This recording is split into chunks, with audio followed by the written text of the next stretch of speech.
একটি দল অবৈধ নির্বাচনের মাধ্যমে ক্ষমতায় আসার মাধ্যমে আজকে গত 6 মাসে তাদের ব্যর্থতার মাধ্যমে তারা পাগল হয়ে গেছে। এই দল গত 6 মাসে তাদের ব্যর্থতার কারণে বাংলাদেশের প্রত্যেকটা প্রান্তরে তারা জনবিচ্ছিন্ন হয়ে পড়েছে। এই দল জুলাই বিপ্লব পরবর্তী বাংলাদেশের প্রতিটি ক্যাম্পাসে ক্যাম্পাসে শিক্ষার্থীরা ওই দলের ছাত্র সংগঠনকে প্রত্যাখ্যান করেছে।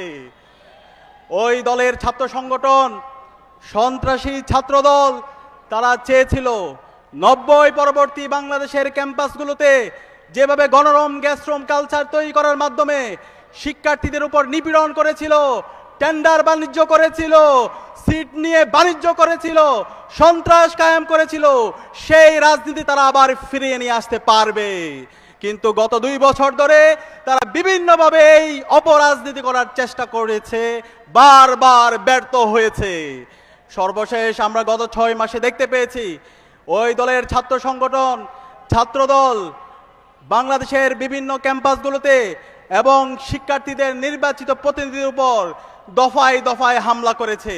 গতকাল আমরা দেখতে পেয়েছি জগন্নাথ বিশ্ববিদ্যালয় কেন্দ্রীয় ছাত্র সংসদের ভিপিজিএস সহ নির্বাচিত প্রতিনিধির উপর ওই দলের অছাত্র সন্ত্রাসীরা বর্বরচিত কায়দায় হামলা করেছে। হামলার পরে যখন এই শিক্ষার্থীরা চিকিৎসার জন্য হাসপাতালে যাচ্ছিল, সেই হাসপাতালেও কাপুরেশের মতো এই সন্ত্রাসীরা হামলা করেছে। আমরা দেখতে পাই পৃথিবীর ইতিহাসে 3টা গ্রুপ হাসপাতালে কাপুরুষিত হামলা করেছে।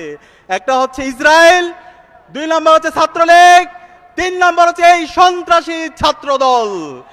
আমরা দেখেছি 15 জুলাই ঢাকা বিশ্ববিদ্যালয়ে এই ছাত্রলীগের সন্ত্রাসীরা আমাদের ভাই বোনদেরকে মেরে রক্তাক্ত করেছিল। পরবর্তীতে যখন আমরা হাসপাতালে আমাদের ভাই বোনদেরকে নিয়ে গিয়েছিলাম, ঢাকা মেডিকেলে ইমার্জেন্সি ইউনিটে এই ছাত্রলীগের সন্ত্রাসীরা আমাদের ভাই বোনদেরকে হামলা করেছে। এর প্রেক্ষিতে 17 জুলাই ঢাকা বিশ্ববিদ্যালয়ের প্রতিটি হল থেকে এই ছাত্রলীগের সন্ত্রাসীদেরকে বের করে দেওয়ার পরে মাধ্যমে বাংলাদেশের প্রতিটি ক্যাম্পাসকে আমরা মুক্ত করেছিলাম। আমরা ছাত্র দলের সন্ত্রাসীদেরকে বলতে চাই, তোমরা যদি এই সন্ত্রাসের পথ অব্যাহত রাখো, ক্যাম্পাসগুলোতে যদি আবার গণরম গ্যাসরুমের কালচার ফিরে নিয়ে আসতে চাও, আমার ভাইদের উপর হামলা করো, বোনদের উপর হামলা অব্যাহত রাখো। আমরা ছাত্রলীগের যেই পরিণতি করেছিলাম তার চেয়ে ভয়াবহ পরিণতি আমরা তোমাদের করব। আমরা তারেক জিয়াকে অনুরোধ করব, তারেক জিয়া, আপনি যদি মনে করেন আপনি সেই 90-এর দশকে আছেন অথবা 2001-এর পর থেকে ক্যাম্পাসগুলোতে যে সন্ত্রাসের রাজত্ব করেছেন, সেই সন্ত্রাস করে আবার ক্যাম্পাসগুলোতে দখলদারিত্ব করবেন, সেই রাজনীতি আর চলবে না। আমরা বেঁচে থাকতে আবু সাইদের উত্তরসূরিরা, শহীদ আলী রায়হানের উত্তরসূরিরা বেঁচে থাকতে ক্যাম্পাসগুলোতে আর এই গণরম গ্যাসরুম সন্ত্রাসের রাজনীতি আমরা ফিরতে দেব না ইনশাআল্লাহ। আপনারা কি আছেন আমাদের সাথে?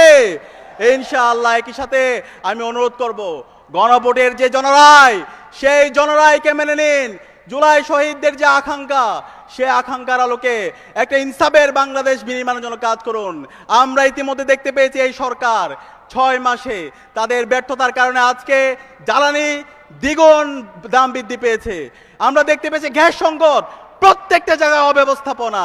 এই ব্যর্থতার দায় নিয়ে আমি মনে করি মন্ত্রী এবং প্রধানমন্ত্রী সবার পদত্যাগ করে জাতির কাছে ক্ষমা চাওয়া দরকার। আমরা আপনাদেরকে সহযোগিতা করতে চাই, সবাইকে সাথে নিয়ে একটা নতুন বাংলাদেশ বিনির্মাণ করার জন্য আপনারা কাজ করুন। এবং আমি সবাইকে অনুরোধ করব, বাংলাদেশের সকল ছাত্র সমাজকে ক্যাম্পাসের শিক্ষার পরিবেশ নিশ্চিত করার জন্য এবং গণতান্ত্রিক চর্চা অব্যাহত রাখার জন্য আমাদের সবাইকে সজাগ থাকতে হবে। আমরা কি পারবো? ইনশাআল্লাহ। ইনশাআল্লাহ। ইসলামী ছাত্র শিবির শিক্ষার্থীদের অধিকার নিশ্চিত করার জন্য এবং ছাত্র সংসদগুলো শিক্ষার্থীদের নিরাপদ রাখার জন্য আমরা ইনশাআল্লাহ শিক্ষার্থীদের পাশে আসি, ইনশাআল্লাহ থাকবো। ইনশাআল্লাহ। ইনকিলাব জিন্দাবাদ।